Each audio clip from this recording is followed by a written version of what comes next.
You probably know Bill Gates as the founder of Microsoft, the hard-driving tech executive whose software fueled the personal computer revolution. You might also know him as the longtime richest man in the world who left Microsoft 5 years ago so he could work full-time giving his money away. We had the chance to witness Bill Gates 2.0, the man you don't know.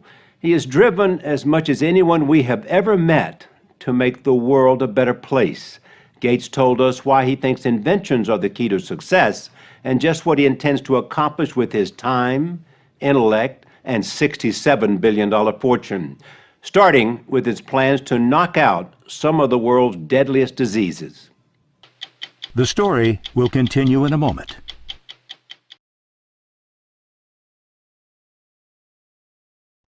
You're going to spend the next 20 years of your life trying to eradicate disease, yes? Yep. That's your mission. That'll be the majority of my time. Starting with polio, Get it done by 2018. tuberculosis, Take probably 6 or 7 years. malaria.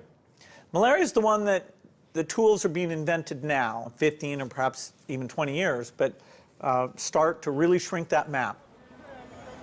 These are the people Gates wants to help. They are what he calls the bottom 2 billion, a third of the world's population that struggles on less than $2 a day.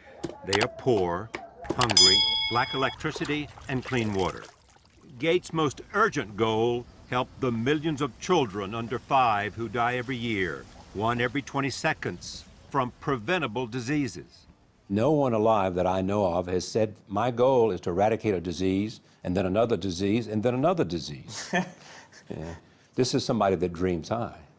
Yeah, because I'm excited about that, and it's doable. Today, Gates spends most of his time here at the Bill and Melinda Gates Foundation in Seattle.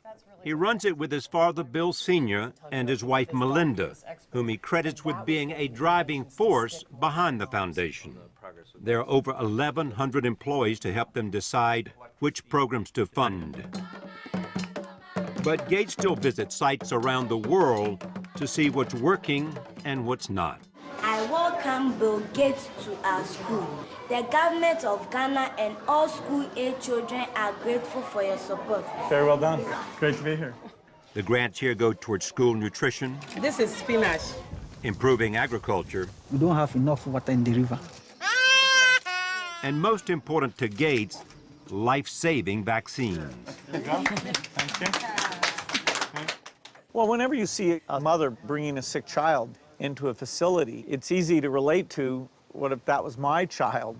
You realize how crazy it is that with the world being rich enough to afford all sorts of frivolous things, that those basic things still aren't being provided. But providing vaccines throughout the developing world is no simple task. So Gates has set up his foundation to run like Microsoft.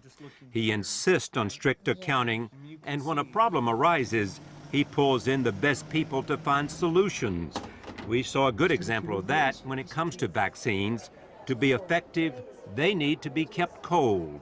So this is using electricity. But that's tough in hard-to-reach areas where refrigerators are rare and unreliable. So back in Seattle, Gates turned to scientists at a company called Intellectual Ventures, where he is both an investor and an inventor. They created a super thermos using the same technology that protects spacecraft from extreme heat. Using only a single batch of ice, it can keep vaccines cold for 50 days. So here is the thermos. That's right. This holds vaccines for over 200 children, and it doesn't require any battery, any energy. Its walls have been designed to be such a good thermos that even in very, very hot days, inside it will stay cold enough to make the vaccines work. And then when you want to take them out, you just go in here, and there's a whole tray of the vaccines. Yeah. You take them out, it records everything you've done with it, the temperature. So it's a replacement for all those refrigerators that have been so unreliable. I mean, just look at this thing. Yeah. When we take it out in the field, people go, oh, that's amazing. Yeah. You can't do that. No matter how perfect the vaccine, if you can't get it to the people who need it, it ain't doing no good. That's right. And now, we need to get it to every child in the world. Gates is betting technology will solve other age-old problems like sanitation. 2.5 billion people around the world do not have adequate toilets. That means streams and rivers get clogged with debris and human waste, becoming breeding grounds for disease. The toilet is one of those things that's like a vaccine, where it really would change the situation. So Gates launched a global competition. Design a toilet that works without plumbing. We had over 20 entrants. We gave 4 top prizes. Some of them used burning, some of them used a laser approach. There were quite a few novel ideas of how you reinvent the toilet. And so this was one of the prototype designs of what a good-looking new toilet would look like. It actually processes everything down in here and then recycles water. Over the next 4 or 5 years, we think we can have a toilet that's every bit as good as the flush toilet. You can learn a lot about what motivates Bill Gates by visiting his private office. He showed us why he draws inspiration from the Italian genius Leonardo da Vinci. In 1994, Gates bought da Vinci's 500-year-old notebook. He had an understanding of science that was more advanced than anybody of the time. The notebook we have here is one where he's thinking about water, and he's looking at how it flows when it hits barriers and it goes around, comes back together. He's actually trying to understand turbulence. You know, how should you build a dam? How, does it erode away? It cost $30 million at auction, making it the most valuable manuscript in the world. For Gates, it is priceless. It's an inspiration that one person, off on their own, with no positive feedback, nobody ever told him, what was right or wrong, that he kept pushing himself, found knowledge in itself to be a beautiful thing. Gates scoffs at any comparison to the great Leonardo, but a look around his private office reveals a man equally obsessed with understanding his world. Can I look at these? Sure. This is the weather one, meteorology. Yeah. My very first course that I watched is this geology course. This is a whole series on the joy of science, mathematics, philosophy, and the real world. Gates' collection of DVDs contains hundreds of hours of college lectures that this famous Harvard dropout has watched. The more you learn, the more you have a framework that the knowledge fits into. When he's on the road, Gates, who's a speed reader, lugs around what he calls his reading bag. When he finishes a book, he posts his thoughts on his website, Gates Notes. What I'll do is I'm reading these books. Oh, look at I'll that. take notes. Oh, these are your notes already, huh? Right. Look at this. No, I love to take notes on books.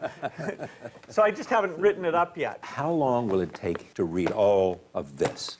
Oh, a long time. Thank goodness for vacations. I read a lot. But Gates isn't just reading books for pleasure. He is determined to use his knowledge to back groundbreaking innovations. Take this high-tech zapper. It is a laser designed to shoot down malaria-infected mosquitoes in mid-flight. And Gates showed us one of his boldest and, he says, most important ventures, a new kind of nuclear reactor. It would burn depleted uranium, making it cleaner, safer, and cheaper than today's reactors. And your fuel lasts for 60 years. So during that entire time, you don't need to open it up, refuel it. You don't need to buy more fuel.